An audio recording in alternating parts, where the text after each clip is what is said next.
These are 15 secrets about home improvement that will completely change how you watch Tim the Toolman Taylor. From massive pay gaps to criminal records to face reveals that took 8 years to happen, the beloved 90s sitcom created by Matt Williams, Carmen Finestra, and David McFadzean packed more drama behind the scenes than Tim had accidents with power tools. Let's start with something that'll blow your mind. The show you knew and loved was almost called Hammer Time. That's right, they were literally going to name it after MC Hammer's catchphrase. Can you imagine introducing yourself to Tool Time with "Stop, Hammer Time" instead of Tim's iconic grunt? By early 1991, sanity prevailed and they switched it to Home Improvement. But imagine the alternate timeline where we're all nostalgic about a show called Hammer Time. Speaking of Tim's grunt, here's something that might surprise you. That signature arg arg arg sound that defined his character?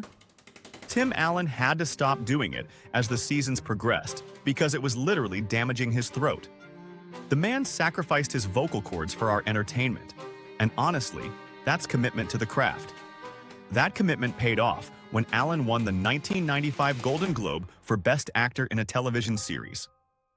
Now let's talk about Al Borland, because Richard Karn's journey to flannel-wearing fame is absolutely wild. The guy got a traffic ticket for rolling through a stop sign after a Macbeth rehearsal, got sent to traffic school, and met an agent there who told him about home improvement auditions. A traffic violation literally launched his career. But here's the kicker. Al wasn't even supposed to exist. The character was originally going to be Glenn, played by Stephen Tobolowsky, but he couldn't shoot the pilot. Karn was brought in as a temporary replacement, and he tried so hard to fade into the background that he accidentally created comedy gold. Fun fact, Al Borland was inspired by master carpenter Norm Abram from This Old House, the same PBS show that Tool Time was essentially parodying. The studio audience loved his deadpan reactions so much that they kept him, and Tobolowsky never came back.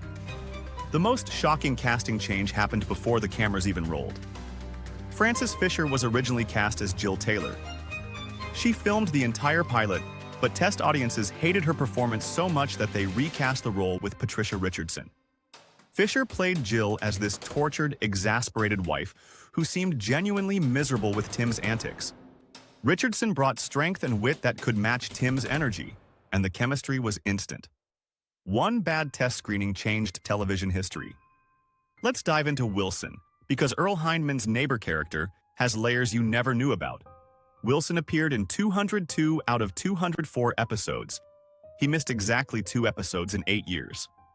But the reason they hid his face wasn't just a running gag. Tim Allen based it on a real neighbor from his childhood in suburban Detroit. As a kid, Allen was too short to see over his family's fence, so he could never fully see his neighbor's face. That became his concept of what a neighbor should be: mysterious, wise, but never fully visible. They finally revealed Wilson's full face during the series finale curtain call, but Earl Hindman died of lung cancer in 2003, just 4 years after the show ended. Here's a heartwarming fact about Tim Allen that shows his character off camera. He would deliberately mess up his lines during scenes with the child actors, Zachary Ty Bryan, Jonathan Taylor Thomas, and Taryn Noah Smith, so they wouldn't feel pressure about getting their own lines wrong. He was essentially taking the heat off the kids by making mistakes on purpose. That's some serious dad energy right there. The money behind Home Improvement was absolutely staggering. The Wind Dancer Productions and Touchstone television series grossed over $500 million in syndication revenue by 1996. Tim Allen was making $1.25 million per episode in the final season. That's $1.9 million in today's money. When ABC wanted to do a 9th season, they offered Allen $50 million and Patricia Richardson $25 million for 25 episodes. Here's where it gets interesting. Richardson said no, not because the money wasn't good, but because of the principle. She'd been there for 8 years, was a huge reason women were watching, and had never been paid even a third of what Tim was making. She walked away from $25 million on principle, and Tim Allen was actually angry with her for it. She said he left her feeling like the bad guy for saying no, which tells you everything about Hollywood pay gaps in the 90s. The viewership numbers for this show were absolutely bonkers. The premiere pulled in 28.2 million viewers. By season 3, they were averaging 35.2 million viewers per week. At its peak in the 1993-94 season, Home Improvement was pulling 36.3 million viewers weekly. To put that in perspective, the series finale of Game of Thrones got 19.3 million viewers, and even Netflix's biggest hit Squid Game peaked at 111 million households over weeks. But Home Improvement was nearly doubling Game of Thrones numbers every single week at its peak. Here's a fun connection you might have missed. If you've watched Toy Story, look closely at Sid's toolbox. It has the Binford logo on it, the same company that sponsored Tool Time. It's a perfect little Easter egg that connects two 90s classics. Bob Vila, the real home improvement guy that Tool Time was parodying, actually appeared on the show multiple times. In a beautiful bit of cross-promotion, Tim Allen and Pamela Anderson both appeared on Bob Vila's real show, Home Again.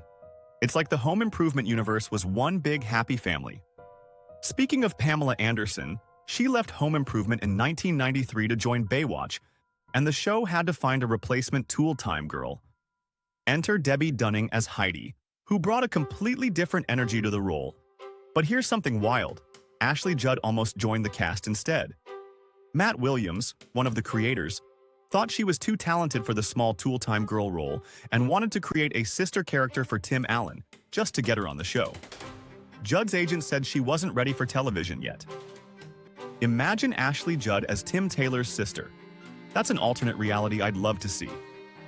Before Home Improvement made him a household name, Tim Allen was offered lead roles in TV adaptations of Turner and Hooch and Dead Poets Society. He turned them both down for the show, and honestly, he made the right choice. Let's talk about Jonathan Taylor Thomas, because his departure in 1998 broke hearts across America. JTT left to focus on his education, and the kid was serious about it. He graduated from Harvard with degrees in philosophy and history, then got another degree from Columbia. The teen heartthrob became a legitimate scholar. In November 1994, Tim Allen achieved something that might never happen again in entertainment. He simultaneously had the #1 TV show, the #1 movie with the Santa Claus, and the #1 book with Don't Stand Too Close to a Naked Man. He held the entertainment trifecta for an entire week, which is basically the show business equivalent of hitting the lottery while getting struck by lightning. The show ended in 1999, not because of ratings, they were still pulling massive numbers, but because of behind-the-scenes drama and that pay gap controversy. Tim Allen said it best, when it's just about money and it's just about ratings, it's just about over. The final episode drew 35.5 million viewers, making it the 5th highest-rated series finale of the 1990s. Fast forward to 2025, and Home Improvement just launched on Netflix, introducing a whole new generation to the Taylor family's chaos. But reunion talks have been complicated.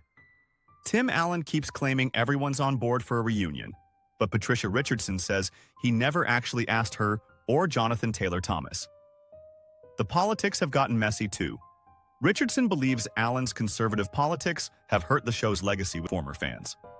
Meanwhile, Zachary Ty Bryan's life took a dark turn, with multiple arrests and a recent 16-month prison sentence for DUI, while Taryn Noah Smith went from child star to owning a Swedish naval submarine in California, because apparently that's where life takes you sometimes.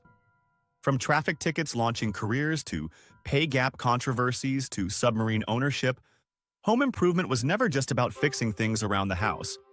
It was about family, friendship, and the beautiful chaos of trying to improve your life one power tool disaster at a time.